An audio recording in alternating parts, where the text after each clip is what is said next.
시작하겠습니다. 안녕하세요. 오늘 패턴 인지를 발표를 맡게 된 이현모라고 합니다. 오늘은 5.5.4의 그 탄젠트 프로파게이션부터 5.6의 믹스처 덴시티 네트워크 MDN이라고 불리는 것인데요. 여기까지 발표를 할 예정입니다. 5.6까지 맡게 된 거는 제가 좀 이따가 5.6에서 어떤 부분이 꽂혀서 5.6까지 다루고 싶어서 했고 5.7까지 나가기는 좀 양이 많을 것 같고 그래서 다음번에 5.7만 하면 5점은 끝나서 그냥 5.6까지 애매하게 일단 확인했습니다. 넘어가겠습니다. 일단 목차입니다. 목차고요. 저번에 일단은 다뤘던 그 리뷰 한번 하고 그 다음에 오늘 탄젠트 프로파게이션부터 이 믹스처 덴시티 네트워크까지 다루고 Q&A 이렇게 적어놨는데 너무 평해서 적어놨고요. 이렇게 보면 되게 간단해 보이지만 두 제목을 안 적었습니다. 그냥 큼지막한 제목들만 적었습니다. 여기서 본격적으로 나와보도록 하겠습니다. 우선 저번 발표를 통해 신경망은 데이터를 학습하는 것도 중요하지만 저희는 그 데이터의 불변성도 파악하는 과정이 중요하다 했습니다. 그 이유는 모델이 불변해야 데이터에 노이즈가 껴도 이 모델이 이 데이터를 잘 파악할 수 있고 그래서 이제 잘 훈련할 수 있게 그렇게 돼야 이제 실전에서도 실무에서 잘 활용할 수 있기 때문에 이 불변성이라는 것이 중요하다라는 것으로 알고 있고 그래서 이 불변성을 가지기 위해서 어떻게 해야 되냐 그래서 저번에 이제 발표해 주셔가지고 네 가지가 이렇게 있습니다. 뭐 어그멘테이션을 하거나 아니면 제가 오늘 다룰 탄젠트 프로파게이션 그리고 세 번째는 이제 불변성을 전처리 과정에서 이미 집어넣어가지고 특징을 잡아내는 것 그리고 네 번째가 CNN 같은 이제 불변성 특징을 만드는 그런 구조 안에 불변성을 넣는 그런 거죠. 우선 이렇게 해서 저번 리뷰를 넘어가고 그 다음 챕터로 넘어가겠습니다. 본격적으로 이제 발표 시작인데 그 과정에서 이제 아까 말했던 이 탄젠트 프로파게이션에 앞서 이제 탄젠트 벡터라는 것을 소개해 드릴 건데 우선 탄젠트 프로파게이션은 이제 1992년도에 이제 영어 스테이마르드라는 뭐 이런 분인 것 같은데 사이마르드 아무튼 뭐 이런 분인 것 같은데 그 학자분에서 이제 만들어졌습니다. 탄젠트 프로파게이션이라 왜 이름을 붙였을까에 대해서 책에 쓴 소리 없는데 아마 제가 예측하기에는 탄젠트 벡터라는 것에 유래하지 않았을까라고 생각이 들고요. 사실 저는 탄젠트 벡터라는 개념이 잘 기억이 안 났습니다. 저희가 배웠는지 사실 저는 기억이 안 납니다. 근데 보니까 구글 해보니까 간단한 미적분학에서 이제 간단하게 다루더라고요. 그래서 일단은 배우셨더라도 한번 복습 차원에서 넘어가도록 하겠습니다. 탄젠트 벡터는 이제 이 주어진 점으로부터 이제 접하는 뭐 곡선이나 접하는 선이나 이제 평면들을 뜻하고 만약에 평면이 된다면은 탄젠트 플레인을 뜻한다. 뭐 이렇게 저는 찾아봤고요. 아무튼 그래서 이렇게 접하는 방향성이 중요하다고 보시면 될 것 같습니다. 자 그리고 그 다음으로 이제 우선 여기 왼쪽만 설명드렸는데 이제 이 오른쪽에 대해서 이 왼쪽 부분도 좀 대충 설명드렸는데 우선은 일단 여기에 크사이라는 매개 변수가 하나 있다고 할 때 파라미터가 하나 있다고 할 때 이 x라는 특정 데이터 포인트인 xn이 이 크사이에 따라서 변환하게 된다면 그때 이제 이 변화율을 이제 타우 n 탄젠트라고 표현하기도 하던데 일단은 탄젠트를 표현하겠습니다. 그냥 탄젠트 벡터 이렇게 탄젠트 벡터 이렇게 방향성을 나타내고요. 그래서 만약에 xn이 크사이라는 매개 변수에 따라서 변화하게 돼서 변환 벡터가 되면은 그거를 이제 저희는 x라는 이 변환 함수를 통해서 이 s가 변환 함수입니다. 그러니까 트랜스폼 펑션이죠.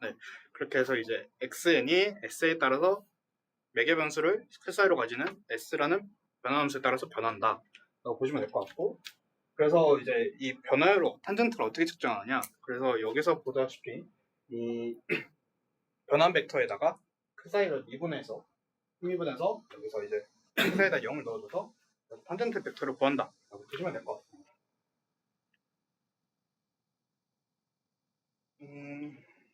우선은 이게 이 탄젠트 벡터가 계속 뒤에서 써가지고 좀 중요하게 여기고 넘어가는데 우선은 여러분도 다 아실 거라 생각하지만 여기서 크사이를 미분하고 그 사이에다 0을 넣어주기 때문에 이 탄젠트는 그 사이에 대한 함수는 없는, 그 사이에 대해서는 정의가 되지 않는, 그렇다고 생각하시면 될 것 같습니다. 왜 그 사이에 영을 순간 변화를 보기 위해서 한 거 아닐까요? 제가 네. 좀 보충 설명을 드리자면, 그게 예전에 제가 말했을 때 그 어떤 평면이나 그 어떤 직선을 저희가 저 차원에서 보려면 다른 변수로 파라미터화를 해야 된다고 했잖아요. 예를 들어 그 3차원에서 이제 공면을 하려면 2차원으로 파라미터화를 하고, 그때 이제 그 파라미터로 미분한 거에 0을 대입하는 거. 그러니까 이 파라미터가 어떤 지점에 있을 때 그 주위에서의 탄젠트 벡터를 찾는 그러한 형식이라고 보면 돼요. 그리고 제가 설명을 안 하고 있는데, 네, 그 사이가 0일 때는 그냥 xn 그 자체가 나옵니다. 그게 정의고요. 여기서 그 사이가 정의됨에 따라서 xn이 이 매니폴드를 따라서 변하게 된다. 이 매니폴드를 설명을 넣을까 말까 고민하다가 안 넣었는데, 고차원, 여기서 보면 2차원이잖아요. 근데 여기서 그냥 1차원적으로 그냥 그 고차원을 차원 낮춰서 그걸 따라서 이제 이동한다? 이렇게. 네, 일단 두유뭉실하게 설명하고 넘어가도록 하겠습니다. 매니폴드에 대해서는 크게 뒤에서 나오지 않아가지고, 탄젠트 벡터가 어쨌든 이렇게 방향성을 나타낸다. 이 변환 벡터의 방향성을 나타낸다. 변환 함수의 방향성을 나타낸다. 접하는 점. 그래서 방향성을 나타낸다. 라고 보시고 넘어가시면 될 것 같습니다. 네, 탄젠트 프로파게이션의 에러 펑션입니다. 네. 우선은 아까 저희가 입력에 대해서 변환을 주게 된다고 했는데, 그 사이에 대해서 변환 함수에 따라서 변하게 된다 했는데, 일반적으로 입력 벡터가 변환하게 되면은 그 출력 벡터도 변환하게 됩니다. 마찬가지로 얘도 스타일 파라미터에 의해서 변환하게 된다 라고 이렇게 써놓겠는데, 이거는 좀 지우겠습니다. 이거 일단은 이게 앞에 거가 중요한 내용이라, 어쨌든 이렇게 이제 그 출력 벡터가 이제 그 사이에 대해서 변한다 해서 변화를 구하기 위해서 이렇게 미분을 했는데, 어쨌든 간에 여기서 이 미분하는 과정에서 이 y에 대해서 그 사이에 대한 정의가 된 게 하나도 없으니까 이 체인룰에 따라서 이렇게 나눠서 분해를 하게 됩니다. 그래서 이제 왼쪽으로 보시면은 앞에서 저희가 예전에 다뤘던 야코비안 행렬이 나오고요. 이 y를 x에 대해서 편미분하는 것이 여기 야코비안이 되고, x를 이제 그 사이에 대해서 미분한 것이 앞에 보신 것처럼, 그래서 x를 그 사이에 대해서 미분한 게 이제 타브가 돼서 탄젠트가 돼서 여기로 탄젠트가 된다 라고 보시면 될 것 같습니다. 그렇게 해서 이제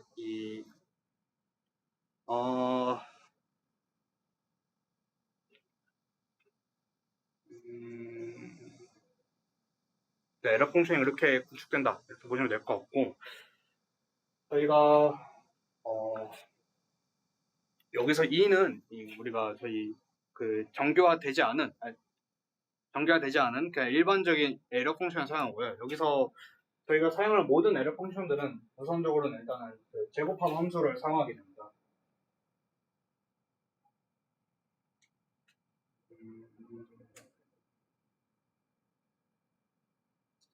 네, 여기서 이제 만약에 오메가가 뭐 저희가 아는 형태인 뭐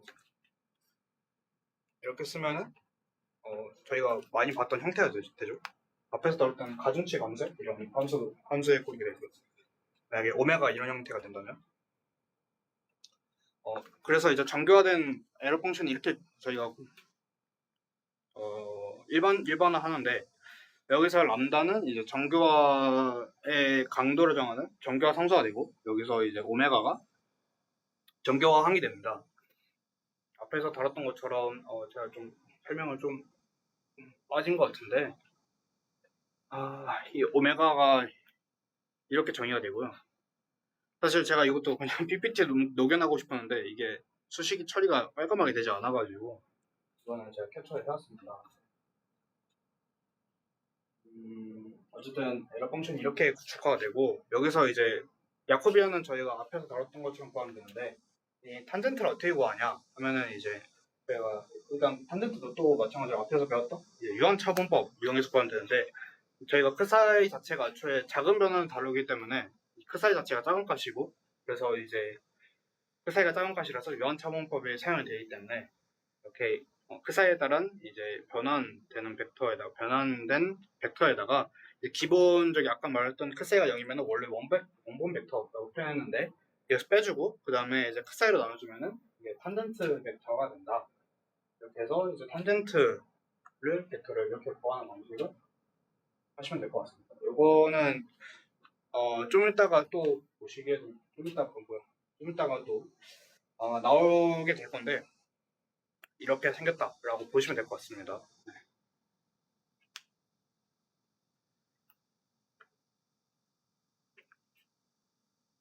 네, 넘어가겠습니다. 네, 그리고 이제 사실 저자들이 추가적으로 이제 설명을 해놓은 게 있는데, 일단 그 전에 그림을 먼저 설명드리자면은, 그림은 아까 앞에서 이제 탄젠트 벡터를 이제 탄젠트 벡터를 통해서 이제 엡실론 15 그리고 자유도를 놔두고 했었을 때 나타난다. 이게 원본 이미지고, 이 B가 이제 탄젠트 벡터에 대해서 무한하게 이제 회전시킨 그러한 이미지고요. C가 이제 원본 이미지를 엡실론 15로 두고 이제 이렇게 탄젠트 벡터를 썼을 때 추가적으로 더했을 때 나타내는 그림이다 라고 기억을 하고 있고 제 마지막으로는 D가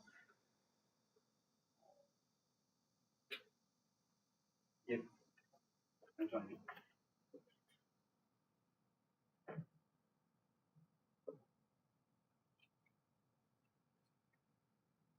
비교를 위해 그냥 회전시켜놓은 너무 뭉근 그림이다 라고 표현을 합니다. 우선 그렇게 해서 이제 탄젠트 벡터에 대해서 다뤘고 그 다음으로 이제 탄젠트 거리에 대해서 다룰 건데 사실 탄젠트 거리라는 것을 좀 익숙치가 않아가지고 개인적으로 탄젠트 벡터 자체도 탄젠트 디스턴스에 대해서 익숙치가 않아서 검색을 막 해왔는데 사실 그렇게 검색량이 많지는 않습니다. 지금 자주 쓰는 개념이 아닌 것 같고 그래서 탄젠트 디스턴스가 뭐길래 이 저자들이 언급을 하는가 이제 저희 그 책에서 따르면은 최근적 이웃 알고리즘 그러니까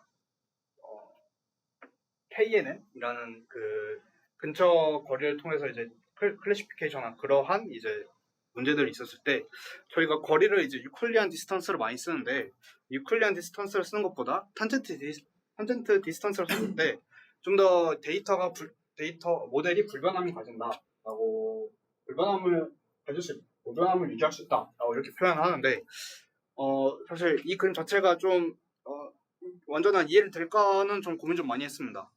우선은 일단은 P랑 S가 그냥 완전 원래 유클리안 디스턴스 따르면 그냥 두 가지의 그냥 거리 차만 구하는데 이 탄젠트 디스턴스는 여기서 탄젠트 벡터를 통해서 이렇게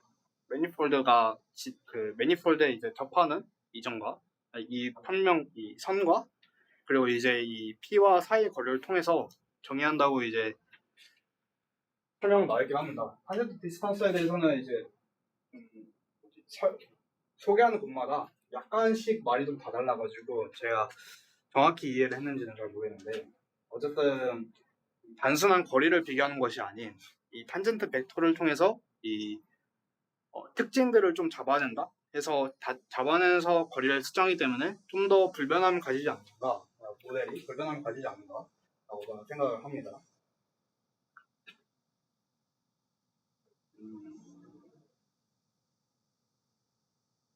네, 넘어가겠습니다.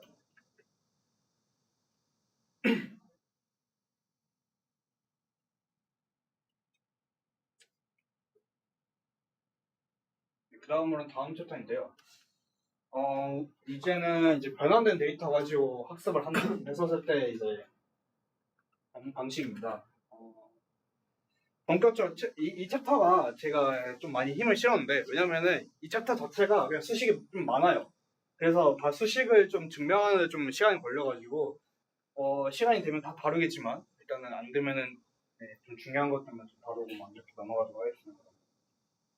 저는 일반적으로 에러 펑션 저희가 그 단위 출력일 때 그리고 단위 출력이면서 단위 출력일 때 이제 일반적인 에러 펑션은 위에가 되고 그리고 이제 여기서 이 x는 전부 다 변환되지 않은 데이터겠죠. 우리가 그동안 많이 해왔던.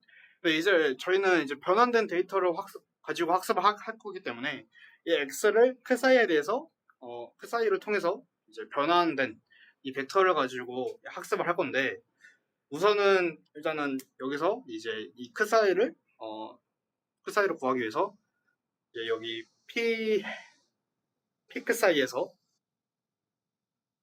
랜덤하게 골라서 무한하게 복사를 할 겁니다. 그렇게 해서 이제 적분을 모두 다 할 수 있게 하고 이거 제가 하나 빼먹었네. 적분 교분 그리고 어쨌든 여기서 크 사이 기대값은 0으로 하겠습니다. 네. 그냥 이렇게 정리를 하고 시작할게요. 네.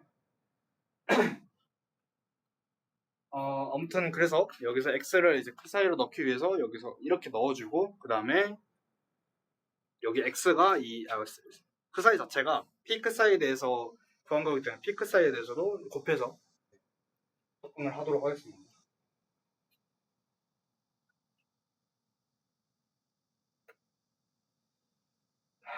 네, 그 다음에 이제 변환함수인데요. 여기서 그리고 아까 하나 안 넣고 넘어갔는데 여기서 이 크 사이를 구할 때 여기 평균이 0이고 그리고 분산이 이제 작은 분산은 가정하도록 하겠습니다. 이 작은 분산을 가정한 이유는 이 변화를 작게 하기 위해서인데 제가 암만 생각했을 때는 분산이 작으면은 뭐 전기분포 따르면은 제가 확실하게 기억이 나는 게 아닌데 이렇게 되는 거지 않습니까? 대부분이 보통 그렇게 해서 분산 작게 해서 최대한 대부분이 이제 작은 변화만 가져가게끔 하겠다라는 게 목표이지 않나 싶습니다. 이제 저희가 아무튼 그 작은 변화를 고려하기로 했으니까 이 변환 함수에 대해서 테일러 전개를 할 수 있습니다. 자, 그래서 테일러 전개를 이렇게 쫙 했는데 여기서 보시다시피 이 S에 대해서 이 그 변환 함수에 대해서 크 사이로 미분하는 식은 이제 아까 말했던 탄젠트 벡터고 그래서 앞서 말했던 개념이 나온다 했던 거고 여기서 탄젠트 프라임은 이 변환 함수에 대해서 크 사이를 두 번 미분한 값에다가 2차 미분한 값에다가 크 사이를 0을 넣었을 때 0 값을 이제 탄젠트 프라임으로 하겠습니다. 그리고 이제 크 사이가 충분히 작기 때문에 이렇게 비거로 넘겨나가겠습니다. 그 사이 해제곱부터는 우선 이 식을 이제 y에다 넣어야 되는데 y가 보시다시피 x가 그 벡터잖아요. 그래서 이제 다별량 테일러 전개를 넣어야 됩니다. 그래서 이제 저희가 쭉 써놓게 했는데 이 델타에다가 x 변환함수에다가 변환함수 마이너스 x 벡터를 넣었을 때 이렇게 되고요. 이것을 쫙 전개했었을 때 이렇게 돼서 이 y에다가 이 변환함수 넣은 값이 이렇게 나옵니다. 네. 똑같이 나오죠. 이걸 안 붙이긴 했는데 여기서 잠깐 간단히 짚고 넘어가자면 여기서 이 좀 생략이 된 것들은 다 이렇게 곱했을 때 세제곱을 넘어가기 때문에 크사이 세제곱을 넘어가기 때문에 다 생략이 된 거고 그래서 이제 세제곱이 안 된 녀석들만 남겨놨을 때 이렇게 남습니다.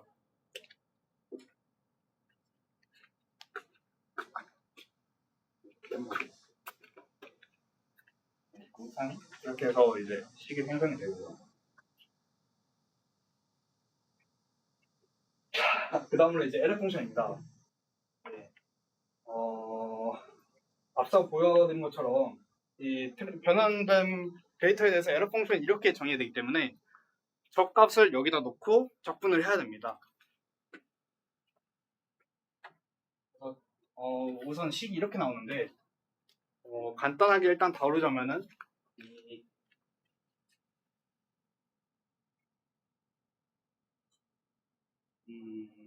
잠시만요. 이게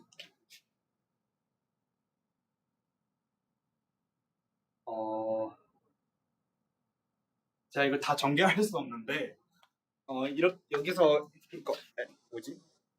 E의 expectation이 나온 이유는 xi의 expectation이 나온 이유는 하다 보면은 xi와 그 p xi가 나옵니다. 그래서 이제 그거를 아까 삼중적 분이었는데 그거를 분해하는 과정에서 그거를 이제 저희가 많이 아시다시피 이거는 이거잖아요. 그래서 여기 앞으로 빠져나옵니다. 이게 하다 보면 이게 중간에 나오고 그 뒤에 식이 똑같이 이렇게 쭉 나오게 됩니다.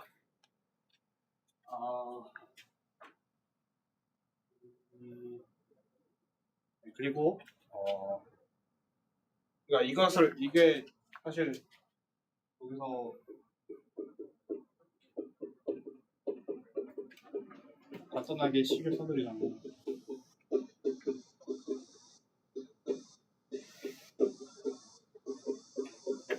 일단 저는 더 빠른 방법이 있는지는 모르겠어가지고 이것을 그냥 다 계산을 해보긴 했거든요.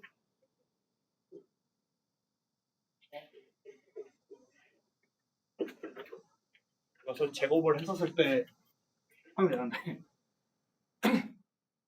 그래서 이건 그대로 위에 게 나오고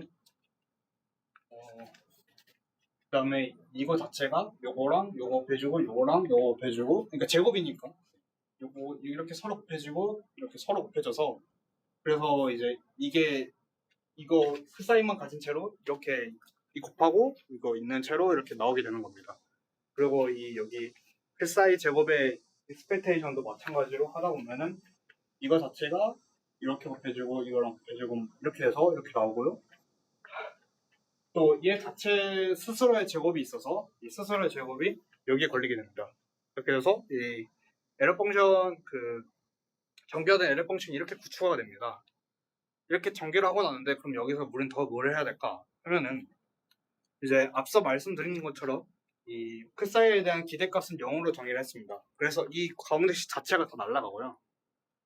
그리고 위에 보시던 식은 저희가 자주 보던 그냥 일반적인 그냥 에러 펑션 자체거든요. 그냥 이 자체가 되고 그리고 그 애초에 크사이의 제곱의 기대값은 저희 상수잖아요. 그래서 이제 이걸 람다를 얻었을 때 이 D식 단체가 장교와 항이 되면은 이 자체를 만족하게 됩니다. 근데 이 여기서 오메가가 왜 이 식만 남게 됐냐 하면은 지금 이 식을 보시면은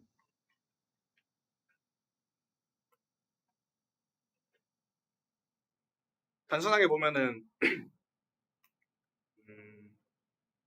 요 식에서 이 식에서 이 람다랑 오메가를 곱한 항 자체가 그 오메가 자체가 결과적으로는 비고 크사이 제곱이 되긴 더한 값이나 마찬가지입니다. 따라서 이제 y는 x가 조건부 기대값에 이제 크사이의 1창을 더해주는 값이 된다라는 게 이제 그 원리에 따라서 이게 여기 넣어지고 하면서 이 항 자체가 날아가기 때문에 이 항만 남는다. 그래서 오메가가 이 항만 남는다라는 게 이 본책에서 요지인데요. 사실 이 부분을 직접 열심히 이해하려고 노력하고 맨날 생각을 해봤는데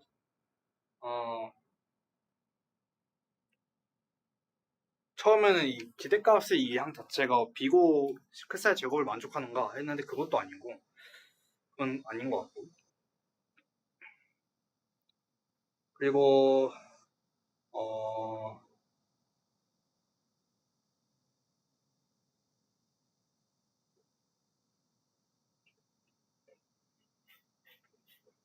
어쨌든 간에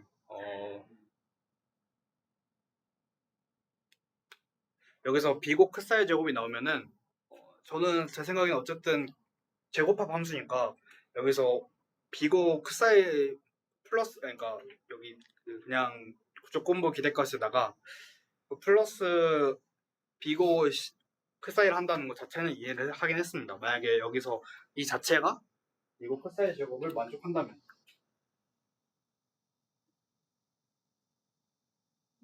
사실 상당히 저도 개념적으로 헷갈렸던 부분인데 음,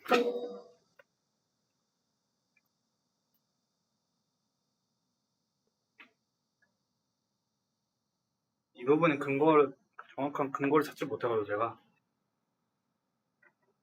분이라서 상수함 식으로 알 수 있는. 어떤 그러니까 저기에 분모에다가 yx-t랑 yx-t가 한번 곱해졌다고 생각을 하면. 부모요? 여기 말씀하시는 거예요? 네. 그러면 앞에 게 커지면 뒤에 게 작아지니까 탄젠트가 분이라서 생각하면. 그래서 제가 이 부분을 오면서 생각을 했는데 상당히 쉽게 답이 나오진 않았어요.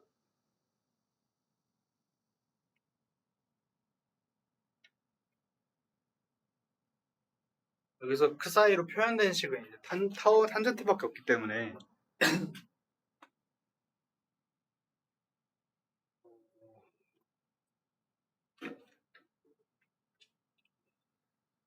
탄젠트도 결국엔 어쨌든 그 사이에 대해서 미분하는 식이라서 그 사이에 대해서 정확히 남아있다고 보기 힘들고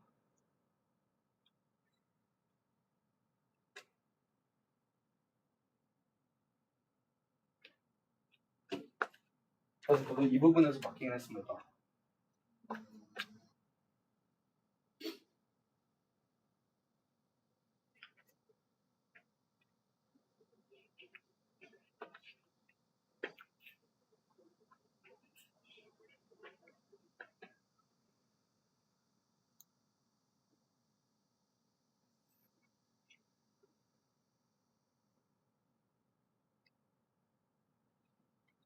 그리고 이제 일단은 추가적으로 일단 이어나가게 됐습니다. 이 부분 넘어가도록 하고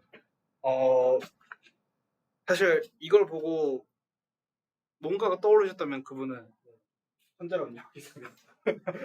사실 이게 앞서 봤던 시기랑 비슷한 부분이 있는데요. 저희가 그냥 슬라이드 넘겨서 보려고 하겠습니다. 앞서 봤던 탄젠트 부분인데 여기서 저희가 이렇게 다뤘잖아요. 네. 이 자코비안과 이제 자코비안과 탄젠트를 곱한 값이 있는데 여기서 보시면은 이 여기 y에다 미분한 이 그라디언트한 여기 값과 이 탄젠트가 이렇게 서로 곱해져 있습니다. 따라서 이 식과 앞에서 다뤘던 이 탄젠트 프로파게이션의 이제 정교한 부분과 일치한다는 것을 보시면 될 것 같습니다. 앞에 부분은 이상적인 부분에서 대한 정의였고 여기는 연수적인 부분에 대해서 정의인데 어쨌든 그 부분은 큰 함수다라고 보시면 될 것 같습니다. 네, 우선 이렇게 해서 제일 어려운 챕터가 지나갔네요. 하나 더 있네요. 네, 이제 그러면은 저희가 입력에 대해서 작은 변화를 더해준다 이렇게 봤는데 저희 이제 그러면은 입력에 대해서 단순하게 그냥 랜덤한 노이즈가 추가되어서 변환됐을 경우를 보도록 하겠습니다. 그게 이제 이 경우고요. 아까 변환함수가 쓰였는데 이번에는 이제 그냥 x에다가 그냥 플러스 그냥 C 크 사이 한 거 이렇게 표시가 됐습니다. 어떻게 풀어야 되는가? 자, 결론부터 말씀드리자면 탄젠트는 그냥 항등 벡터가 됩니다. 왜냐면은 이제 탄젠트는 저희가 정의에 따라 이제 변환함수에다가 크 사이를 미분했는데 이렇게 하고 나면은 당연히 이제 i만 남게 돼서 탄젠트 자체가 그냥 i가 되기 때문에 그래서 이제 앞서 보여준 것처럼 탄젠트 자체가 이제 i가 되면은 여기 뒤에 것만 남게 되고 따라서 이제 그냥 논폼을 구하는 L2 논폼을 구하는 그냥 형태가 됩니다. 이렇게 보시면 또 저희가 이거를 그냥 티히노프였나요? 티후노프 정교화 이렇게 티후노프 레귤라이제이션 이렇게 붙이는데 사실 저희한테 익숙한 이제 L2 레귤라이제이션이랑 되게 흡사한 모양을 하고 있는 걸 보실 수 있습니다. 2분의 1 이런 거는 잘 나갔네요. 어쨌든 네. 히히노프 레귤러리제이션을 실제로 검색하면요 리치 레귤러리제이션밖에 안 돼요. 히히노프는 거의 안 뜨고요. 영어로 검색했는데도 히히노프는 티호노프는 잘 안 뜨더라고요. 어쨌든 이렇게 해서 이 과정 자체 이렇게 지나면 되고 사실 저희가 지금 작은 변화에 대해서 다뤘는데 과연 데이터에 큰 변화를 줬을 때도 어떻게 하는가에 대해서는 책에서는 다르지 않은데 제 개인적으로 찾아보고 하니까 GPT는 유한 처분법을 추천하긴 하더라고요. 네. 그런 방법도 있다라고 넘어가겠습니다. 미래만 좀 많은 아니니까 그런 방법이 있었다. 네. 한번 생각해보는 게 어떤가 싶어서 얘기 드려봤습니다. 데이터에 큰 변화를 줬을 때. 네, 어쨌든 불변성 챕터가 이렇게 끝나게 돼요. 불변성 챕터 끝나긴 나왔군요. 그 다음으로는 이제 네트워크 자체에 불변성을 가지게 하게끔 할 수 있는 방법이 없을까 했었을 때 이제 가장 유명한 저희에게 익숙한 CNN입니다. 사실 저는 개인적으로 예전부터 CNN에 대해서 궁금한 점이 많긴 했습니다. CNN이 왜 이미지 인식을 잘 하는가에 대해서 정확하게 증명된 건 없는데 대략적으로 이제 CNN의 특징들을 통해서 이제 추출하고자 합니다. 그래서 그걸로 설명한다고 합니다. 우선 위에는 이제 저희가 계속 많이 봤었을 이제 컨볼루션 계층의 그냥 구조고요. 사실 이 밑에는 사진이거든요. 우선 저희 가운데 사진을 보시면은 이 왼쪽과 오른쪽 중에 어떤 게 더 이웃하다고 보십니까? 이거 없다고 적었을 때. 여기 오른쪽이겠죠? 네. 추천은 여기 사진에서 봤고요. 제가 찍은 겁니다. 이게 찾다가 혹시 저작권 때문에 제 거 사진을 퍼왔습니다. 어쨌든 이러한 이제 나중에 제가 알기로는 이미지 이렇게 각각의 이제 부분들 넣는 거를 저 패치로 알고 있는데 어쨌든 저희가 이 이미지를 보고 이게 이웃하다라는 것을 알 정도로 저희는 시각화를 할 수 있습니다. 다만 이제 그냥 그동안엔 신경망은 NLP로서 이런 이웃한 부분을 이제 신경 쓰지 않고 이미지 전체에 대해 학습을 하기 때문에 각 이미지 부분의 특징을 각 이미지 지적적인 특징을 고려할 수 없다라는 게 첫 번째 컨볼루션 뉴럴 네트워크의 장점이죠. 네, 그래서 CNN의 이제 전체 구조 몇 번이 맞는 편인지 모르겠는데 일단은 써봤고요. 우선은 이렇게 세 가지 점을 줄 수 있을 것 같습니다. 세 가지 특징점. 네. 네. 우선은 일단은 이렇게 지역적인 특징을 이렇게 골라낼 수 있다. 이렇게 해서 이제 추출할 수 있다. 해서 이제 지역적인 특징을 고려할 수 있기 때문에 그 점이 이제 컨볼루션 첫 번째 장점이고요. 두 번째로는 이렇게 단순하게 이렇게 그냥 MLP 구조를 썼을 때는 여기에 매개 변수가 여기에 매개 변수보다 크다는 것은 사실 저희가 그동안 많이 배워왔던 거기 때문에 크게 짚고 넘어가지 않을 텐데 어쨌든 간에 단순하게 그냥 가중치 공유가 되기 때문에 이 네트워크 유효 복잡도가 줄어들어서 과적합이 안 난다라는 것도 이제 한 가지 특징이 될 수 있고 그리고 이제 이렇게 계층 구조를 계속 이렇게 나가기 때문에 계층 구조로 나가서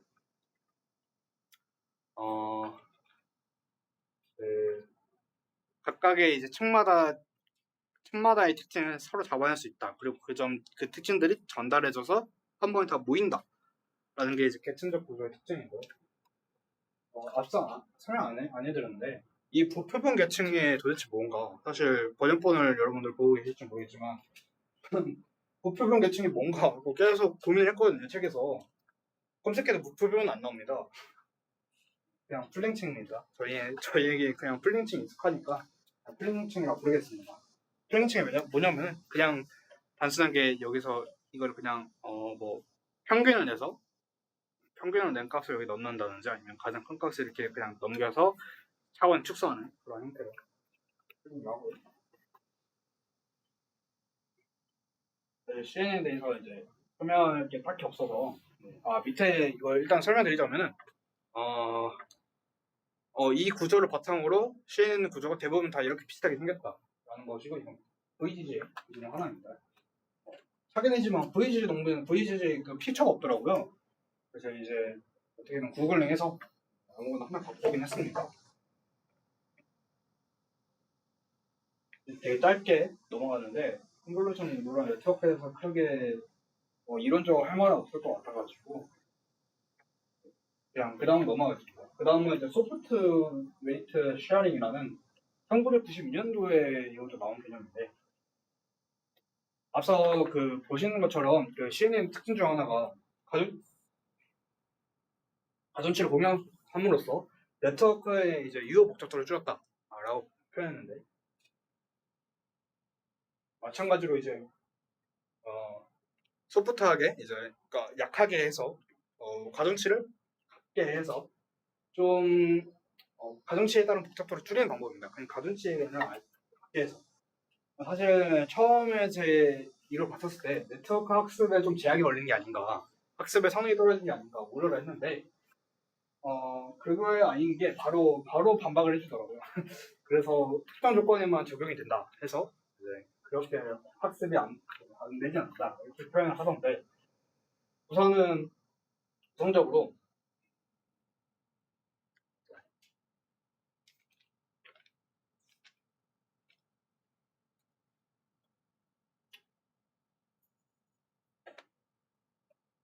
네, 어쨌든 가중치 검수의 정교함을 이제 가중치에 대한 가우시아 사정분포로 나타낼 수 있다고 합니다. 사정분포에 음의 로그 값을 볼 수 있다고 합니다. 그래서 이제 원래는 PW가 있어서 이 PWI를 다 곱한 값이 PW가 된다. 라는 것은 저희가 많이 알고 있는 정보고요. 여기서 가중치들은 서로 이제 독립적인 존재라고 가정을 하는 거겠죠. 곱했을 때 PW가 된다는 것은. 그래서 이제 각각의 가중치들은 이렇게 이 파이라는 함수와 합해서 이렇게 각각의 가중치를 통해서 여기서 n은 이제 정규분포를 뜻하고요. 정규분포에 이제 각각의 가중치를 곱하고 더해서 그게 PW를 이룬다. 라는 것이 이제 믹스처 오브 가우시안에서 보셨다 그러한 이제 그냥 가중치에 대한 확률입니다. 여기서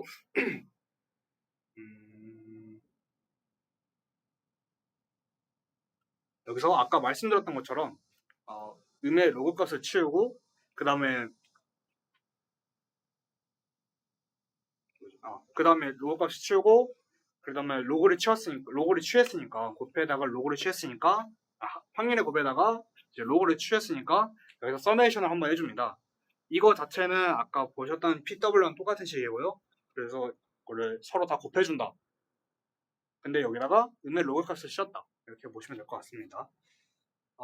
이렇게 표현된 이 오메가 항은 또 정교항이 되는데요. 여기서 이제 오메가 항은 이렇게 구하는데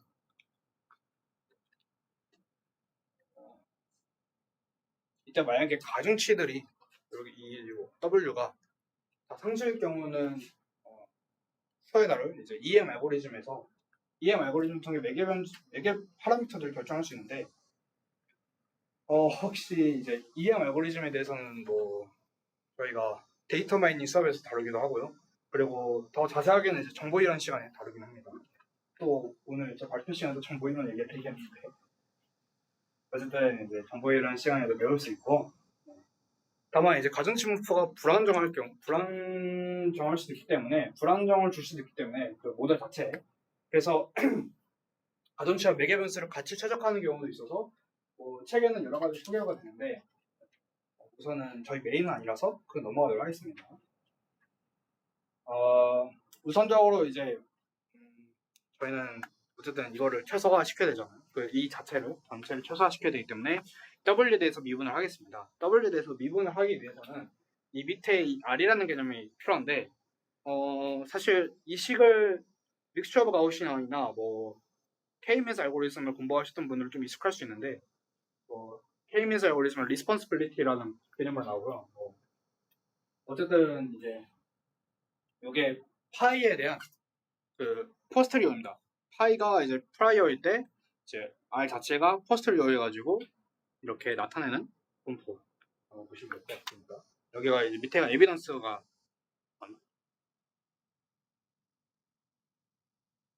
네, 밑에가 에비던스 되고 이제 레클리우드랑 이제 프라이어 곱한다. 그래서 그렇게 해서 포스테리어로 분양한다. 구성한다. 보시면 될 것 같습니다. 자, 미분식입니다. 여러분들 혹시나 기억이 안 날까봐. 뭐였지? 혹시 전개분포 가끔씩 제가 가우시안 분포가 어떻게 생겼나 기억이 가물가물할 때 있거든요. 일단 한번 적고 넘어가면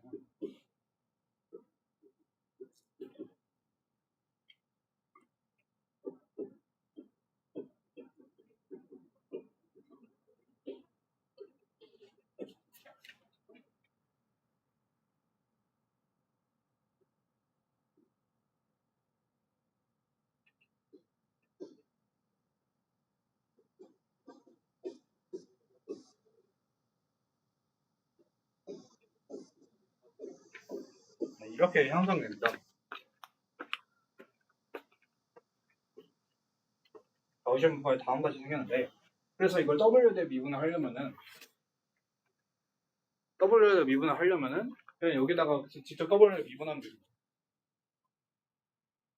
EXP 미분이라서 이 가우시안 분포 그대로 나오고 여기 미분식이 앞으로 나와서 여기서 나오게 되는데 가우시안 자체가 앞서 그 리스폰시빌리티의 그냥 R을 표현했습니다. R.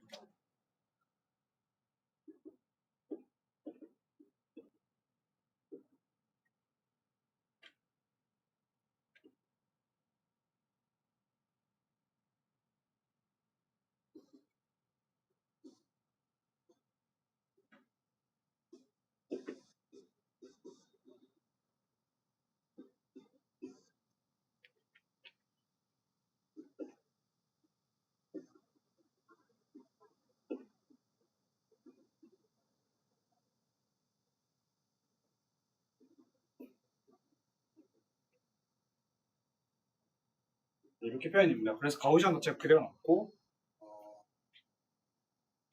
그래서 굳이 여기 미분하면은 앞에 식이 나오기 때문에 증명을 더 길게 하진 않겠지만 이 W에 대해서 미분하면은 이렇게 식이 나오고요.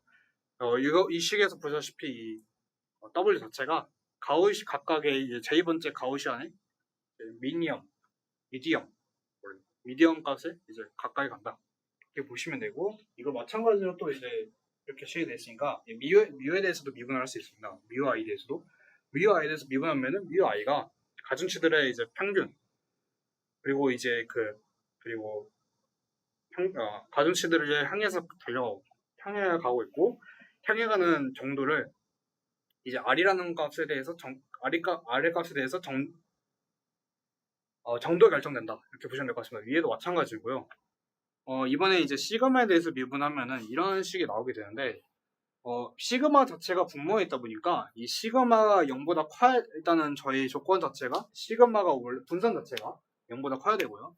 그리고 시그마가 0이 되면 안 됩니다. 그래서 시그마 제곱의 j,를 이제 expectation으로 표현해서 이제 에타라는 새로운 함수를 도입해서 이렇게 정의를 하게 되고요. 그렇게 해서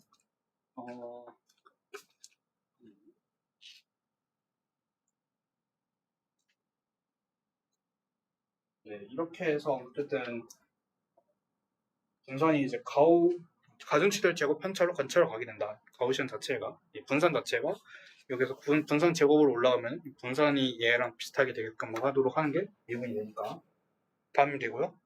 우선 저희가 앞에 계속 다뤘듯이 앞에 봤던 것처럼 파이도 이제 새로운 좀 사전분포 표현 프라이어이기 때문에 이것도 이제 파이에 대해서 미분을 할 수 있습니다.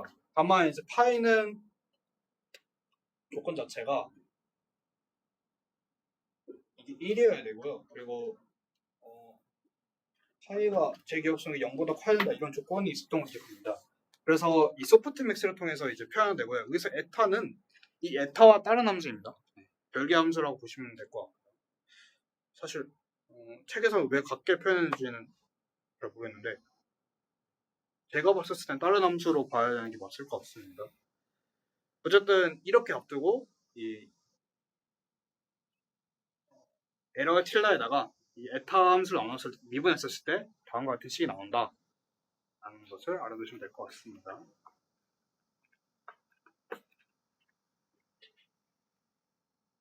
네, 마지막 챕터입니다. 마지막 챕터로 좀 빠르게 넘어가겠습니다. 믹스처 덴시티 네트워크, MDN이라고 부르는 것인데, 보통 저희는 모델의 분포로 조건부 분포, 그러니까 그리고 조건부 분포로는 이제 가우시안 분포를 많이 사용합니다. 하지만 저희 조건부 분포, 가우시안 분포로 고정할 경우 예측 성능이 안 좋아지는 경우가 있습니다. 다음과 같이 이제 팔을 위치한 이렇게 팔을 위치했었을 때 여기 끝지점을 여기서부터 이렇게 만약 위치하면은 끝지점 파악하는 게 너무나도 쉽습니다. 그렇죠? 이렇게 각도가 이렇게 두 개 주었을 때, 다음 만약에 끝지점을 주었을 때 어떤 각도가 적합한가 했었을 땐 두 가지 답이 나와야 됩니다. 엘보우 업과 엘보우 다운이 나오게 되죠. 이렇게 이제 답이 두 개가 이상이 나오기 때문에 이렇게 되면은 성능이 조건부 분포에 성능이 안 좋아진다는데, 뒤에 좀 더 발레를 통해서 다뤄보고요. 사실 여기서 이제 예시로 듣는 역방향 문제로 예시 듣는 것 중에 제가 좀 보고서 바로 보자마자 제가 즐겁게 보던 드라마가 생각이 나가지고 드라마에 한 점이 나올 것 같습니다. 이 드라마는 그냥 의학 드라마인데요. 저는 이해를 돕기 위해 좀 갖고 오긴 했는데 소리는 안 나옵니다.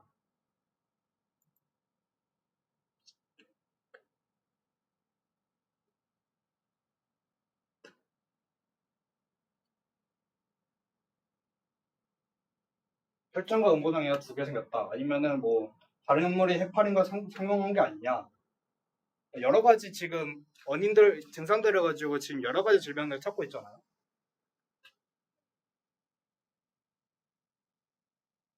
지금 어떤 질병이 맞을지에 대해서 서로 이렇게 싸우는 모습입니다.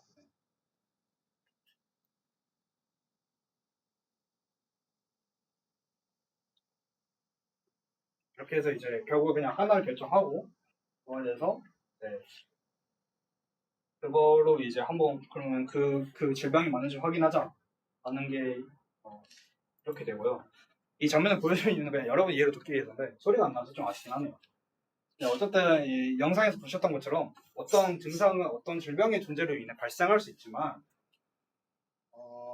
보통 이제 저희는 이 역방향 패턴 인식 문제는 그냥 반대되는 문제입니다. 만약에 저희가 이제 전방향 문제가 여러 다대 관계를 가지게 되면은 역방향 문제 당연히 여러 가지 해를 갖게 되겠죠.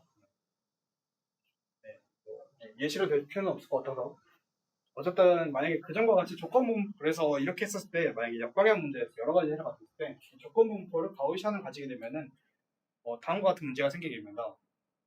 보시다시피 이제 그냥 왼쪽은 정방향 문제고요. 이것을 역방향으로 바꿨더니 그냥 x와 t를 그냥 서로 바꿨어요. 저희 보시다시피 원래 보통 t가 타겟이고 x가 인풋이니까 이것을 바꿔서 이제 행성이 됐는데 제곱함 그 L 펑션을 최소화하는 방식으로 그냥 동일하게 네트워크를 피팅했는데 학습이 잘 안 된 것을 일반 어떤 특정 분포에 이제 어떤 특정 지점에만 이제 맞는 것을 볼 수 있고 제대로 이제 예측을 못한다라는 것을 볼 수 있습니다. 그래서 이 문제를 해결하기 위해서 MDN은 어떻게 하냐? 이 각각의 아까 보셨던 거랑 조금 다른데요. 여기서 파이랑 이 뮤와 이 시그마를 아까는 그냥 다 그냥 어떠한 분포를 지정하고 했는데 이번에는 x라는 인풋을 받아서 x에 따라서 x를 파라미터로 잡아서 x에 따라서 이제 각각의 변수들이 변하게 되는 이거 대문제 x입니다. 어쨌든 각각의 이제 변하게 되는 이렇게 조건부 확률을 이렇게 조건부 분포를 이렇게 구성하게 됩니다. 일단은 이때 x를 인수로 받는 모든 분포들은 무조건 가우시안일 필요는 없고요. 그냥 저희가 가정하기 쉽게 하기 위해서 다음에는 가우시안 분포를 짚고 넘어가겠습니다. 그러니까 저희가 그 전에 문제 삼았던 거는 가우시안 분포를 고정해서 문제 삼았던 거지 이번에는 x라는 것을 받았기 때문에 좀 더 유연하게 적용할 수 있다고 보시면 될 것 같습니다. 네, 그리고 혹시 여러분들 보셨던 곳에다가 좀 이상한 점이 있을 수도 있었는데 총 출력 개수가 보시다시피 L 플러스 2 이게 출력 유닛이고요. 출력계 쓰고 이게 그 각각의 이제 K계를 뜻하는 건데 여기서 나누기를 표현해서 제가 좀 의아했습니다. 말이 안 되는 것 같아서. 그래서 실제 이 MDA는 발표했던 비숍의 보고서를 찾아보니까 곱하기로 되어 있습니다. 이게 그 책의 오타입니다. 네. 혹시나 채워보시다가 이상을 주셨으면은 고치시면 될 것 같고 실제 원책에도 보니까 곱하기로 되어 있더라고요. 그냥 번역본은 나누기로 되어 있고 그 점을 고려하시면 될 것 같습니다. 어쨌든 저희 아까 말씀드렸던 것처럼 파이는 다 더했을 때 1이 되어야 되고 0부터 어차피 다 더했을 때 1이 돼야 되니까 0부터 1 사이 값을 가지게 되고요. 이렇게 해서 이제 파이는 그러면은 이 새로운 매개 변수를 통해서 정의를 할 수 있는데 이 알파를 통해서 이제 이 소프트 맥스를 통해 표현할 수 있고 뮤는 그냥 실수 그 자체이므로 A라 표현할 수 있는데 지금은 아까 보신 것처럼 양수 분산 자체 0이 이상이어야 되고 0이 이상이어야 되겠고 0이 0초가 0보다 커야 되기 때문에 다음과 같이 이제 그냥 expectation 표현했다라고 보시면 될 것 같습니다. 그렇게 해서 이제 모든 걸 다 총동원하면은 에러 펑션이 다음과 같이 만들어지고요. 이 에러 펑션은 앞에서 봤던 요것과 유사하죠. 빨리 넘어가겠습니다. 어쨌든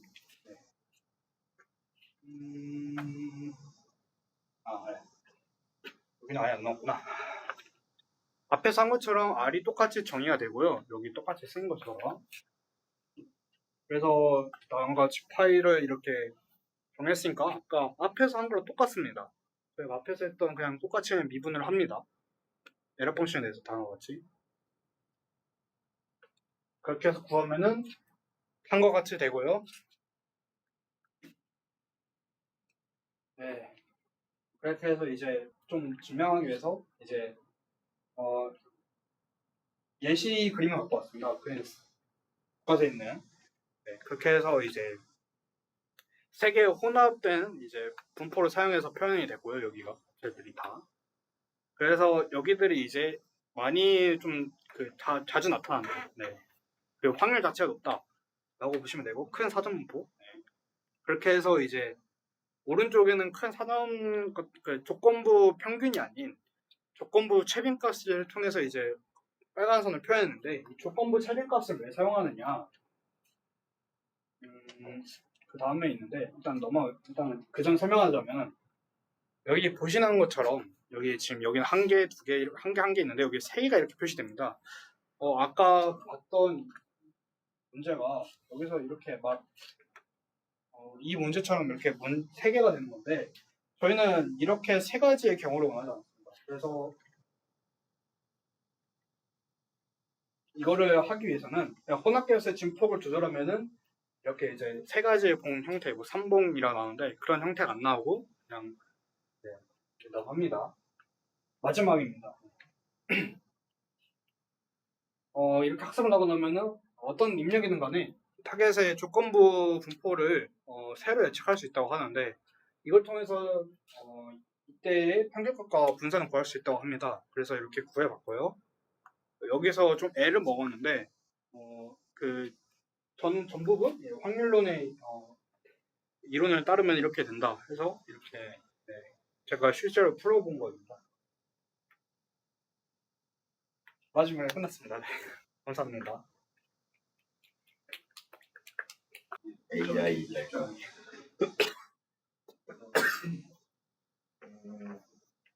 일단 5.14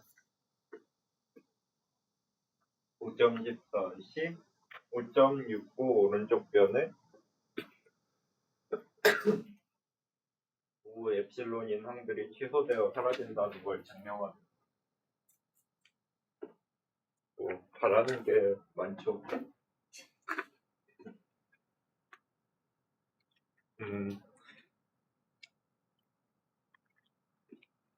그리고 이 15.69가 제가 기억하기로 유한 차분법 그거였던 걸로 저도 기억을 하고요.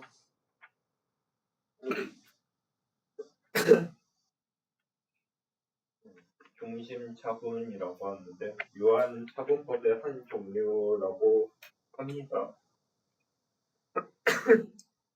그래서 유한차분법에서는 그 일반적인 유한차분법은 이게 2엡실론이 아니고 여기 0이 들어가고, 그래서 한쪽 방향으로만 이제 보통 우극한 자극한 할 때 이제 한쪽 극한에 해당하는 값만 하는데, 유한차분법의 일종인 중심 차분을 사용하면은 이렇게 앞뒤로 줘서 이제 이렇게 하면 이제 O 엡실론 항이 사라진대요.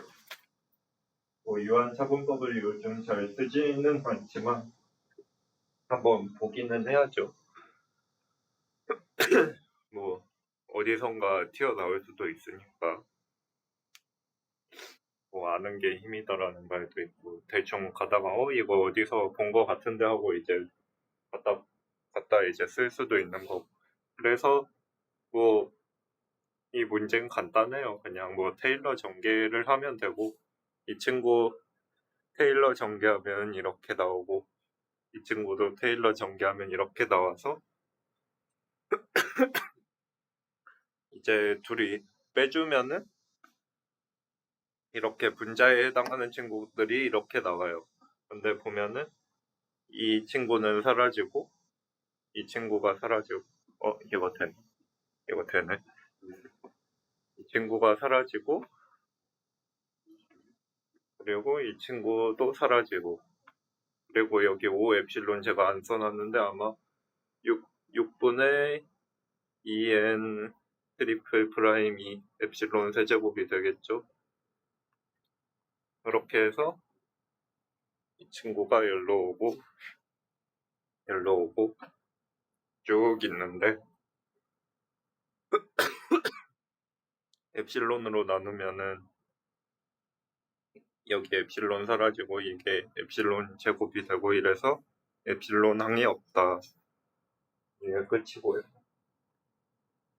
매우 간단한 문제라고 할 수 있는데,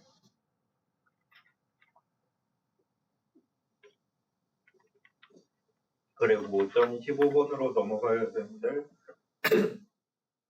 5.15번은 이게 제가 문제가 뭔 소린지 이해를 못했어요. 제가 찾아보고서 나중에 들고 올게요. 그리고 다음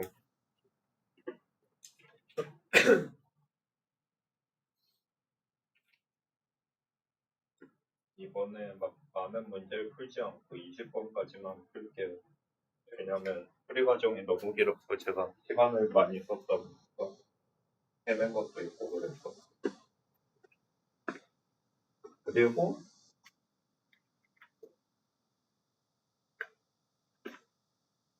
5.16번 대곱합 오류 함수를 이용하는 뉴럴 네트워크 모델의 해시한 행렬의 외적 근사는 5.84로 주어집니다. 여기 5.84가 있고, 여기 제가 저걸 안 써놨나? 잠시만.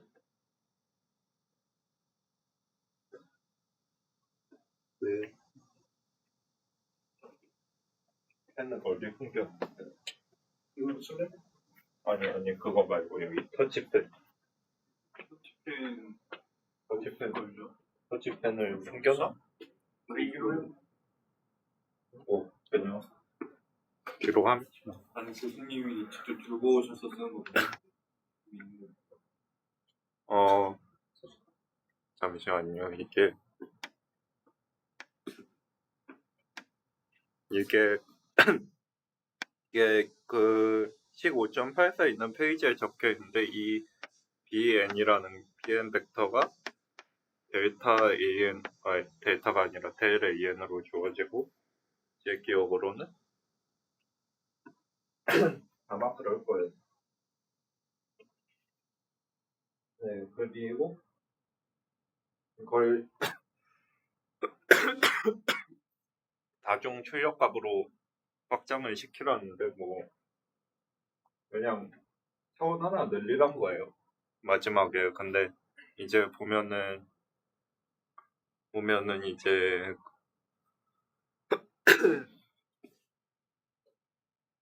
원래 오류 함수가 이거였거든요.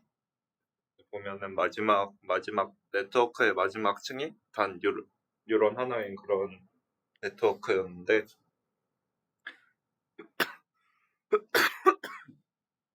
이제 이게 벡터가 돼서 이렇게 쓸 걸. 뭐 이거를 미분하라는 소리예요.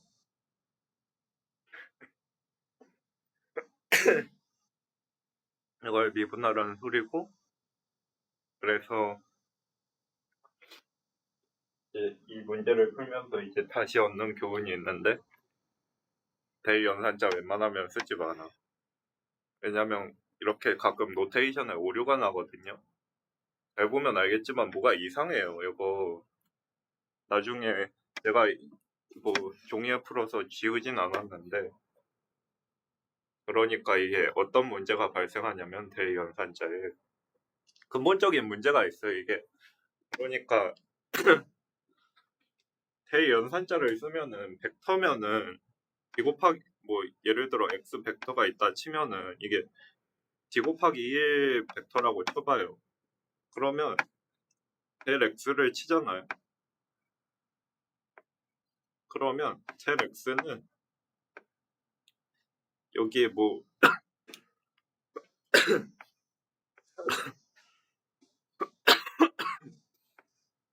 여기 다른 뭐 x든 y든 어떤 벡터가 있다 치고 그러면 뭐 n 곱하기 d 벡터가 되거든요. 그러니까 차원이 이상하게 꼬이는 그런 느낌이 있어요.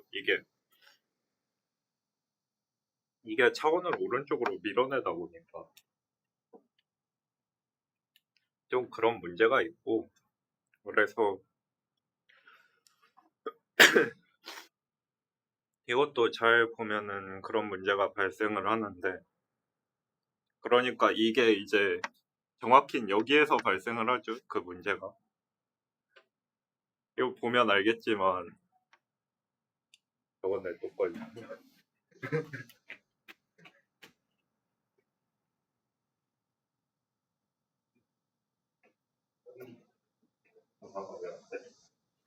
리스토리아.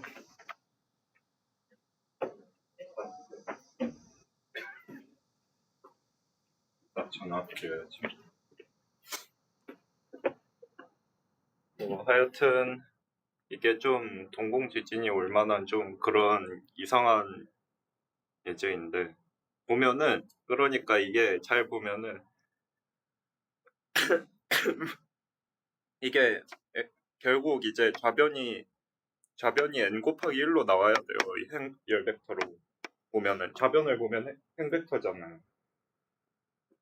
그럼 우변도 열벡터여야 되는데 좌변이 열벡터니까 그래서 보면은 뭔가 이상한 게 이 트랜스포즈 있잖아요. 이 친구를 그대로 갖다 쓰잖아요. 그럼 얘 1 곱하기 n이라 오른쪽에 뭐가 와도 안 돼요. 얘는 1로 고정이 되거든. 그러니까 이 대연산자를 쓰면 이런 이상한 일들이 이제 계속 생기거든요. 솔직히 말해서 전 고소도 될 연산자를 잘 쓸 거라고 생각은 안 하는데 뭐 물리학 쪽 이런 쪽에서는 이제 좀 쓰나 본데 전 추천하진 않아요. 기계학습에. 뭐 이제 학계에 계시는 분들 많이 쓰고 계셔서 뭐 그런 분들을 폄하할 생각은 아닌데 전 추천하지는 않습니다. 왜냐면 심지어 이 델 쓰는 사람도 아래에 사실 뭐에 대해 미분하는지 써줘야 되는데 이걸 생략하는 사람도 매우 많고 델 연산자 쓰는 순간 행렬의 차원이라든지 이런 게 굉장히 모호해지기 때문에 전 추천은 안 하고요. 그래서 이 부분은 무시하고 보시면 되고 그러니까 이게 실제로 써보면은 약간 이게 뇌정지가 와요. 이거 뭔가 이상한데? 그냥 약간 이런 느낌으로 대연한자의 한계라고 볼 수 있고 그래서 좀 바꿔서 아래처럼 써보자고.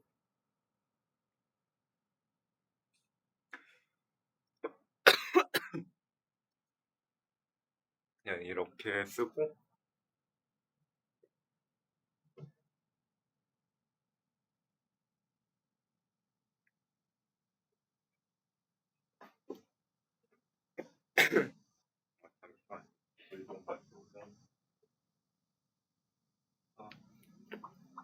그래서 뭐 여기는 아까 에러 함수인데 그냥 저거 노름 표시를 그냥 인덱스로 다 바꿔서 합으로 해놓은 거예요. 그냥 큰 건 없고. 다만 이제 주의할 점은 이러한 형태는 아인슈타인 표기법으로도 사실 하기가 힘들어요. 이러한 벡터의 제곱합 형태는. 정확히 할 수는 있는데 더러워요, 식이. 왜냐면 이걸 아인슈타인 노테이션으로 막 나타낸다고 치면은 어떠한 형태가 되냐면 지금 원본은 이거예요. 사실 원본 함수를 생각해보면 원본 함수는 이렇게 나오잖아요. 원본 함수는 이러한 형태인데 지금 오른쪽에 써놓은 건 저러한 형태고 근데 잘 생각을 해보면 이게 아인슈타인 노테이션으로 하면 어떤 형태가 되냐면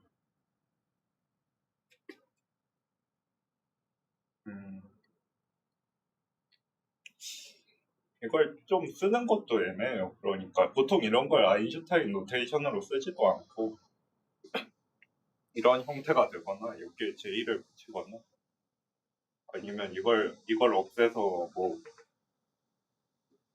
이런 식으로 해야 되는데 그냥 이것도 마음에 안 들고 그냥 많은 문제가 있어요. 그냥 그래서 아인슈타인 노테이션도 가끔 이제 쓰기 힘든 상황이 옵니다.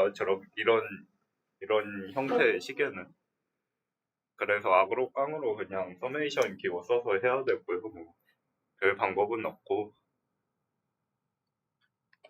그래서 이렇게 그냥 W 알파에 대해서 그냥 미분한다 치고 미분을 하면 되고요. 그러면 이제 여기 있는 T는 W에 디펜던트 하지 않고 그냥 편미분을 쭉 해주면 되는데 체인룰 써가지고 여기서 전개를 한번 할 거예요. 정확히는 체인룰을 안 쓰는구나 여기서. 다음 문제랑 헷갈렸는데 여기선 그냥 이걸 미분을 한 번 했으니까 이걸 미분을 한 번 더 해요. 왼쪽 한 번, 오른쪽 한 번 해서 그렇게 해서 나오는 식이 이건데 여기 있는 약분돼서 사라지고 그러면 이제 왼쪽 오른쪽이 남는데 여기는 2차 미분이니까 그냥 근사해서 날려버리고 그러니까 이거는 사실 저번인가? 저번에 이제 얘기했던 대로 그냥 날려버리는 거고요. 그래서 근사항은 이것만 남는다. 근데 여기 알파 베타가 왼쪽에 인덱스에 들어갔으니까 이제 이 알파 베타가 각각 이제 행과 열을 뜻한다고 해석을 하면은 이게 이제 트랜스포즈로 해석이 될 수 있죠. 똑같은 식이에요, 사실. 형태만 다릅니다. 그래서 이렇게 된다.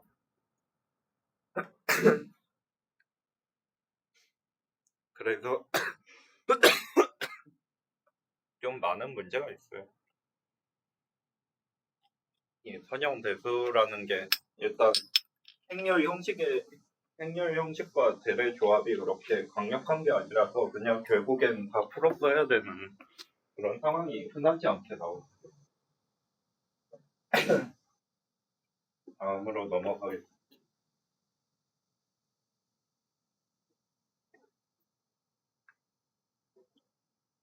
5.17번이고요.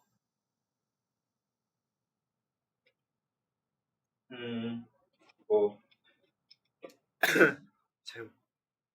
다음 형태를 가지는 제곱 분실 함수를 이제 고려해 보라는데 그러니까 이거는 이제 필요 없으니 치우고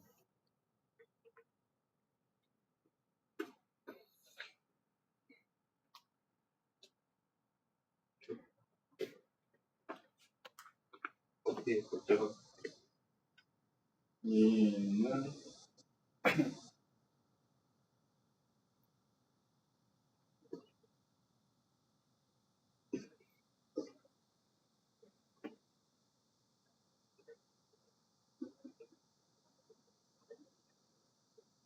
이러한 함수가 있어요.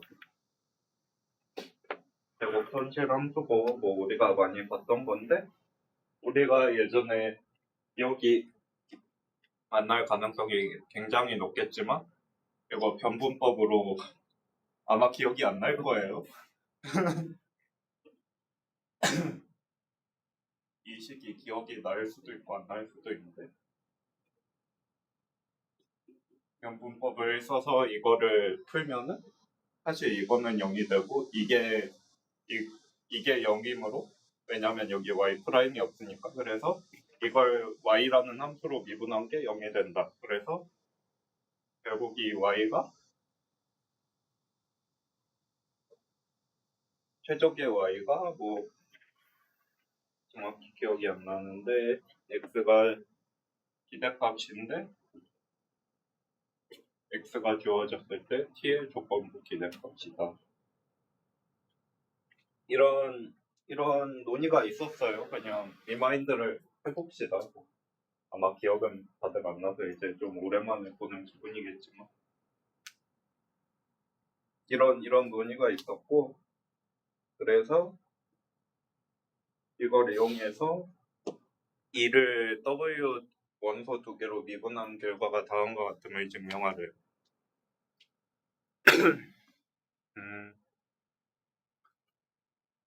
그래서 이 부분은 제가 좀 헤매면서 쓴 거라 제가 변분법으로 풀었다는 걸 기억 못할 때 쓴 거라 이 부분은 이제 무시를 하시면 되고 그럼 이제 아래부터 보면 되는데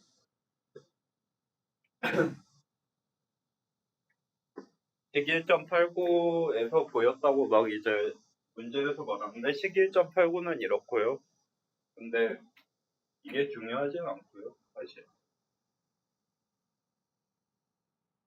그래서 그냥 미분 2번 해보면 됩니다. 그래서 미분 한 번 하면 이렇게 나오고 미분 2번 하면 뭐 이렇게 나오는데 이건 노가다의 영역에 가까워요. 네. 그래서 이제 중요한 건 뭐냐 여기에서 결국에 이렇게 하는데 제가 지금 확률을 쪼갰어요. 잘 보시면은 여기 이게 핵심 아이디어고요, 사실. 그래서 이 확률을 쪼개서 이 친구 왜 이래?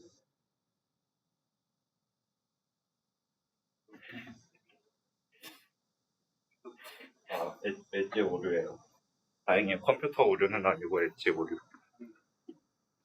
그래서 PTX만 이제 안쪽 적분으로 들고 오는 건데 잘 생각해 보면은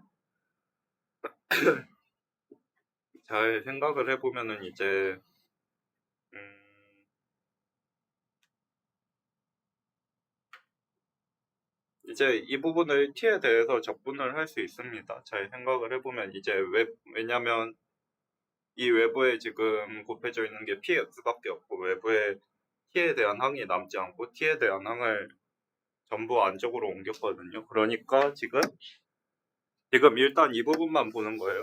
일단 이 부분만 보는데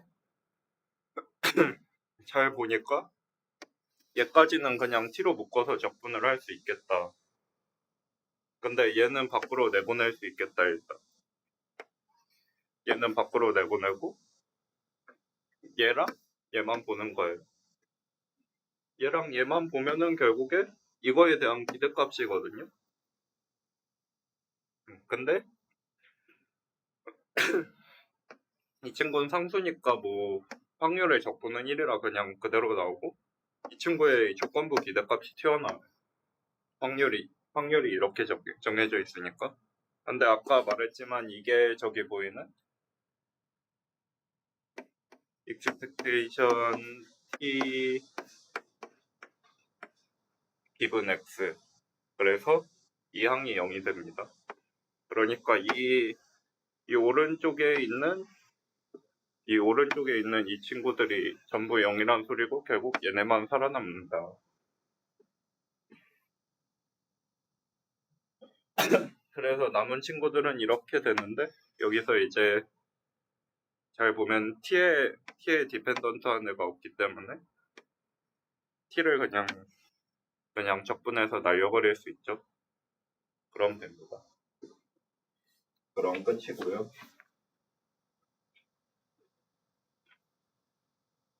그리고 다음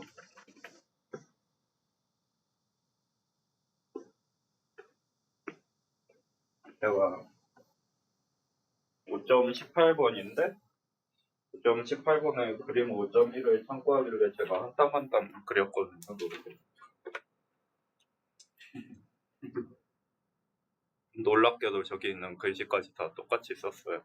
여기 이런 노테이션.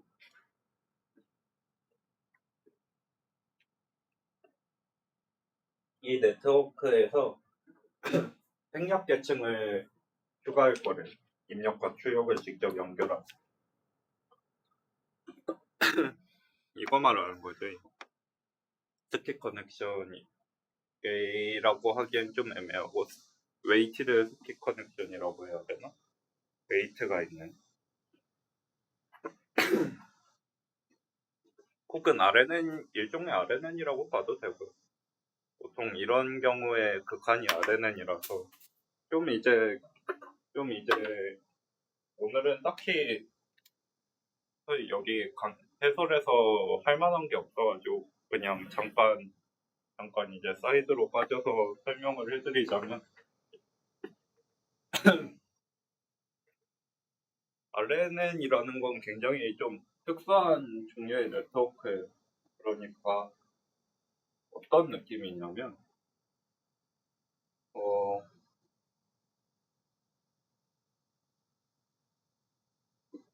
우리가 좀 그래프의 입장에서 볼 필요가 있어요. 사실은 RNN의 경우에는 우리가 보통 RNN 할 때 보통 이런 식으로 표현을 하죠. t 시점에서 t 플러스 1 이런 시점으로 표현을 하는데 이런 관점도 있지만 당연히 이제 RNN의 다른 관점은 이거죠. 사실은 RNN의 특징은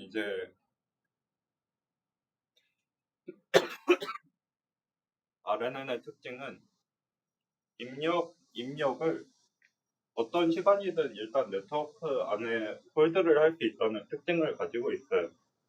그러니까 트랜스포머의 경우에는 우리가 모르시는 분들도 있을 것 같아 말씀드리자면 트랜스포머가 있으면 그냥 TF라고 해요. TF가 있으면 트랜스포머에는 이렇게 토큰이라는 단위로 입력이 들어가고요. 보통 뭐라고 쓰는지 모르겠는데 그냥 타우라고 쓰죠.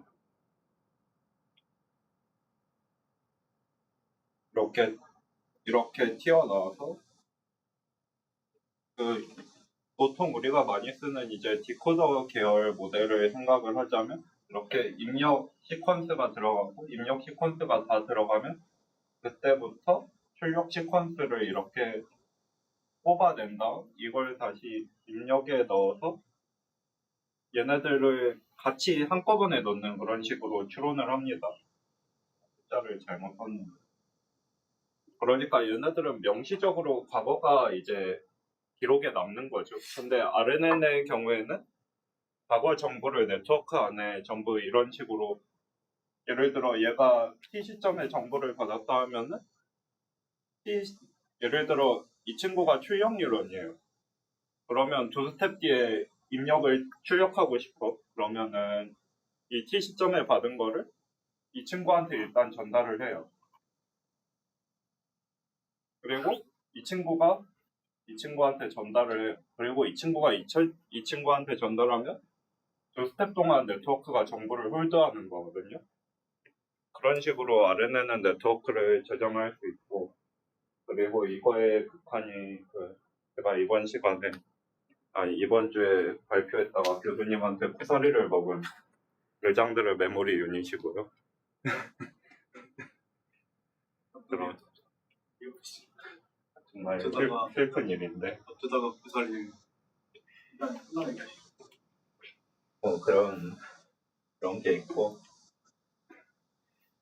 그래서 사실 이런 얘기가 왜 나왔냐면 이러한 스키 커넥션에 가중치를 주는 순간 사실 그거는 특수한 종류의 RNN에 가까워집니다. 그거는 MLP보다는. 그러니까 RNN인데 일정 구역만 가중치가 0인 그런 종류의 RNN이 된다고 보시면 돼요. 사이드로 빠져서 잠깐 얘기를 했는데 그래서 뭐 수식 자체는 별게 없습니다. 그냥 미분하면 돼요. 이 델타 i는 그 본문에 이 그림 1 있는 쪽, 아니 그림 1이 아니라 그 5.3.2절에 가면은 이 델타 i가 정확히 어떤 미분인지 나와 있거든요. 제가 정확히 기억이 안 나긴 하는데 여기 안 떠났죠.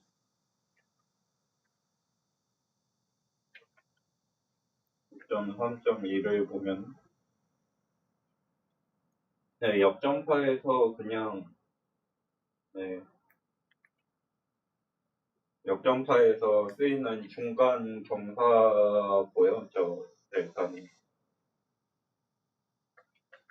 그래서 한국어판 기준으로 276, 277쪽에 있고요. 뭐 자세한 건 그쪽 참고하시면 되고 그렇게 어려운 내용은 아닙니다. 그래서 이 부분은 넘어가겠습니다. 오늘은 딱히 뭐 사실 어려운 내용이 없어서 계속 쭉 넘어가자면 다만 이제 좀 복잡한 친구들은 있는데 5.19는 식이 좀 길어요. 식이 좀 길고 로지스틱 시그모이드 출력 유닛 활성화함수 기반의 단일 출력값을 가지며 교차 엔트로피 오류 함수를 사용하는 네트워크의 해시한 행렬의 외적 근사식을 유도해라. 그리고 그 식은 5.85에 해당한다.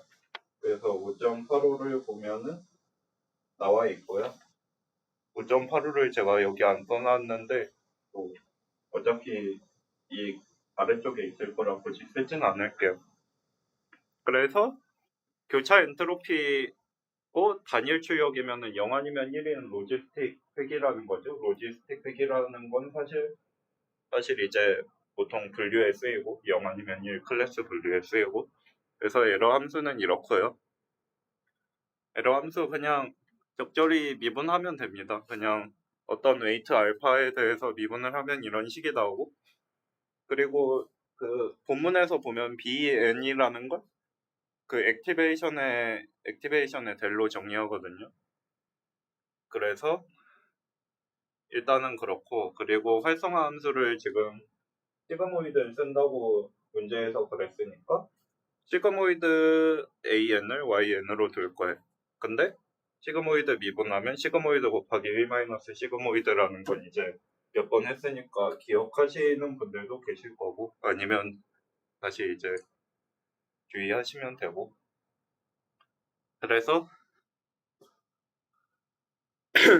그래서 여기에서 그대로 내려오기에는 아까랑은 좀 경우가 다른 게 아까 문제들을 보면은 제가 굳이 체인룰을 쓰지 않았거든요.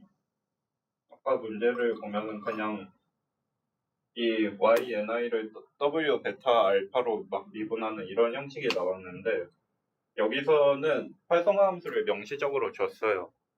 그래서 활성화 함수를 쓰기 위해서 YN과 AN의 관계를 이용을 할 거고요. 그래서 뭐 관계라고 해봤자 우리가 사실 이미 미분 값을 알고 있으니까 이 친구들을 바꿔주면 돼요. 이렇게 나머진 그대로 오고 그리고 다 똑같으니까 여기 묶어주고 근데 잘 보면 왼쪽이랑 약분이 되기 때문에 이 친구는 얘랑 약분이 되고 이 친구는 얘랑 약분이 되죠. 그래서 이렇게 풀어 쓸 수 있고요. 또 미분을 하면 이렇게 되는데 그러니까 이 tn 여기로 오고 이 친구 yn을 또 미분하는데 yn 1-yn 미분하니까 뭐 마이너스 앞에 올 거고, 그리고 이 yn을 미분했기 때문에 또 이제 위에서 봤던 액티베이션이 생성이 되겠죠. 그러니까 이게 왜 계속 움직이는지 모르겠는데 이게, 그래서 이 친구들은 그래서 또 생성이 된 거고요. 또 미분을 했기 때문에 중간에 체인룰로 생성이 되는 항이고, 잘 보면은 결국 이렇게 다 해놓고서 잘 보면은 이 친구랑 상쇄가 돼요. 그래서 여기 마이너스 있는 친구만 남아서 이 친구가 일로 가고, 정확히 여기 오른쪽에 W 알파, W 베타 둘 다 있죠. 그리고 오른쪽에 이러한 친구가 있어요. 근데 오른쪽은 그렇게 주목할 필요는 없고요. 우리의 목표가 아니기 때문에. 그리고 앞에 제가 굳이 저도 이제 착각해서 나중에 넣기는 했는데, 이거 오류함수가 교차 엔트로피는 앞에 마이너스가 붙죠. 왜냐면 음의 로그 가능도를 최대화하기 위해서는 음의 로그 가능도를 최소화해야 되니까 여기 마이너스가 붙어요. 그래서 이 마이너스 안으로 집어넣으면 이 친구가 나오는데, 이 친구가 이제 증명하라고 한 친구입니다. 이 친구는 이제 외적 분사니까 그냥 날려버리고 그럼 돼요. 오늘은 좀 별게 없어요, 진짜. 혹시 질문이 있을까요? 굉장히 오늘은 별게 없긴 해요. 진짜. 근데 아까 네. 말씀하셨던 RNN 특수 형태로 보셨다고 했잖아요. 네. 출력이 다시 입력이 되진 않잖아요. 그래도 RNN을 보시면 그래서 이제 좀 제약 조건이 생긴 RNN이죠. 그러니까 RNN이 있다고 하면은 이제 보통 RNN을 칠 때 여기가 입력이고 여기가 히든이고 여기 벡터가 이렇게 들어온다고 치는 거예요. 그러니까 오른쪽에서 보통 들어오니까 오른쪽에서 들어오는 게 위에 행에 해당하죠. 그리고 여기 아웃이 있고 히든이 있다고 쳐봐요. 그러면은 뭐 사실 잘 생각해보면 RNN도 출력에서 입력으로 가는 노드는 어차피 없으니까. 어차피 히든 취향 붙여서 다음 순서 하는 거니까. 그래서 이제 RNN의 구조를 보통 이제 막 이렇게 막 히든 스테이트 있고 막 이런 식으로 막 설명을 하지만 사실 하나의 행렬로 충분히 표현을 할 수가 있죠. 물론 이제 아웃에서 잠시만요. 인에서 아웃, 히든에서 아웃, 히든에서 히든, 인에서 히든. 네. 그래서 이게 히든 스테이트 업데이트고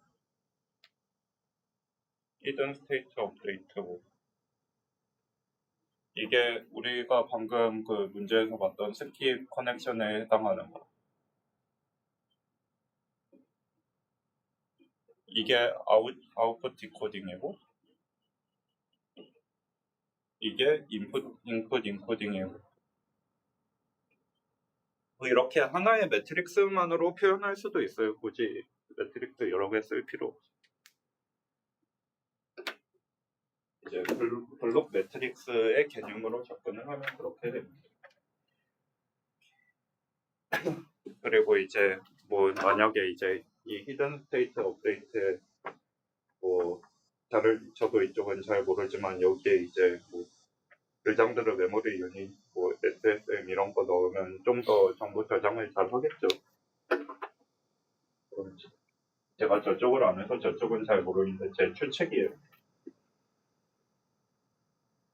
그냥 결국 이제 요즘은 트랜스포머 만능 시대가 되어서 저런 건 안 하긴 하지만 제가 고사리 먹은 이유 중 하나죠. 그럼 다음으로 넘어가서 5.20이 마지막인데 이것도 뭐 크게 별거는 없고요. 근데 소프트맥스로 바뀌었어요. 킥이 좀 더럽고 이거는 솔직히 구경만 하라고 추천드리고 싶고요. 제가 많이 힘들었는데 이걸 하면서 일단은 소프트맥스 자체의 활성화 함수가 그리 이제 깔끔하진 않죠. 제가 써놓긴 했는데 활성화 함수의 미분이 그리 깔끔하지 않아요. 첫 번째 잘 보시면 아시겠지만 일단 소프트맥스라는 게 모든 소프트맥스 층이라는 게 사실은 이쪽이 잘 보이던 이쪽을 집어야 할 것 같은데 소프트맥스라는 게 좀 그래요. 하여튼 뭐 우리가 이제 소프트맥스 통과한 걸 이제 Y라고 하잖아요. A는 뭐 E에 입력이 A라고 하면은 뭐 이런 식으로 되는데 AA라고 하니까 좀 그러네. P라고 하죠. 이런 식으로 되는데 모든 다른 변수에 디펜던트하기 때문에 그 미분이 깔끔하게 나오지 않습니다. 뭐 시그모이드 마냥 애초에 다변수 함수기도 하고 다변수 벡터 함수죠 정확히는.